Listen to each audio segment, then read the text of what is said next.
So কিছুদিন আগে আমার ফেসবুক স্ক্রল করতে করতে হচ্ছে ফুড আপির এই ভিডিওটা চলে এসেছিল আমার সামনে। এর আগেও আমি একটা টিভি চ্যানেলে এই স্টলের ভিডিও দেখেছি। জাপান থেকে কেউ এসে বাংলাদেশে কিছু করার জন্য রাস্তায় নেমে গেছে। এটাকে আমি বলবো আমি বেশ ভালো এনজয় করতেছি। এতটুকু ক্লিপ দেখেই হয়তো বুঝতে পারছেন যে এটা হচ্ছে একটা জাপানি স্টল, মানে বাংলাদেশের মধ্যেই হচ্ছে জাপানি ফুড নিয়ে ওরা হচ্ছে স্টল করেছে। এতগুলো ভিডিও দেখার পরে আমি যখন এটার এক্স্যাক্ট লোকেশনটা জানতে পারলাম, তখনই কিন্তু সাথে সাথে আমি এখানে চলে গিয়েছিলাম। আমার বাসা থেকে এই স্টলটা কিন্তু খুবই কাছে। আমাদের যাত্রাবাড়ির শহীদ ফারুকী রোডেই কিন্তু এই জাপানি ফুডের স্টলটা বসেছে।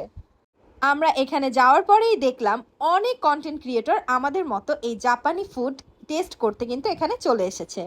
সো চলুন এই জাপানি স্টলে এক নজরে দেখে আসি যে ওদের মেনুতে কি কি আছে। আমার কাছে যে জিনিসটা ভালো লেগেছে সেটা হচ্ছে এখানে কিন্তু কোনো খাবারের দামই 100 টাকার বেশি না। সো এখানে হচ্ছে অনেক রকমের ডোসা ছিল। আমরা এখান থেকে নিলাম হচ্ছে চানা চিকেন মাসালা ডোসা। এটার দাম ছিল 100 টাকা। একদম আপনার চোখের সামনেই হচ্ছে ডোসাটা আপনাকে বানিয়ে দিবে। আর ওরা হচ্ছে এই ডোসাটা বানানোর সময় আপনাকে জিজ্ঞেস করবে যে আপনি ক্রিস্পি কেমন চান, সেই অনুযায়ী হচ্ছে ওনারা বানিয়ে দিবে।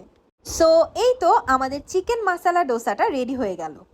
প্রথমেই বলি 100 টাকা অনুযায়ী ওদের এই চিকেন মাসালা ডোসার পরিমাণটা ঠিক ছিল। আর এটার টেস্টের কথা যদি বলি, অন্যান্য ডোসাগুলোর সাথে কিন্তু এই ডোসার আপনি কোনো মিলই পাবেন না, কারণ অন্যান্য ডোসাগুলো হচ্ছে আরও অনেক বেশি ক্রিস্পি হয়। এটার টেস্টটা আমার কাছে অনেকটা পরোটার মতো লেগেছে। হয়তোবা জাপানে এরকমভাবেই হচ্ছে ডোসা বানায়, আমার জানা নেই। আপনাদের জানা থাকলে অবশ্যই কমেন্ট করে জানাবেন। আর এখানে ওরা যেই চিকেন চানা মশলাটা দিয়েছে, এই চানা মশলাটার টেস্ট কিন্তু মোটামুটি ভালো ছিল। সো আমার কাছে মনে হয়েছে 100 টাকা অনুযায়ী এটার খাবারের টেস্ট মোটামুটি ভালোই ছিল। তবে খেতেই হবে বা টেস্ট করতেই হবে ওরকমটা আমার কাছে মনে হয়নি। এরপরে হচ্ছে আমরা নিয়েছিলাম একটা জাপানি সুপি নুডলস, যেটার দাম ছিল মাত্র 40 টাকা। আর এটার টেস্ট বলতে হচ্ছে এটা একটু টকটক টাইপের ছিল, মানে আপনি চাইলে আর একটু স্পাইস অ্যাড করে নিতে পারবেন। ওরা হচ্ছে এখানে ভিনেগার ইউজ করেছে। তবে অন্যান্য সুপি নুডলসের থেকে কিন্তু এটার টেস্ট একটু ভিন্ন। এখানে আমি একটা কথাই বলবো যে 40 টাকা অনুযায়ী হচ্ছে এই নুডলসটা 10 আউট অফ 9 দেওয়া যায়। আমার কাছে এটার টেস্ট মোটামুটি ভালোই লেগেছে। সো এই হচ্ছে সেই জাপানি স্টল, যেটার নাম হচ্ছে জাগো মানুষ।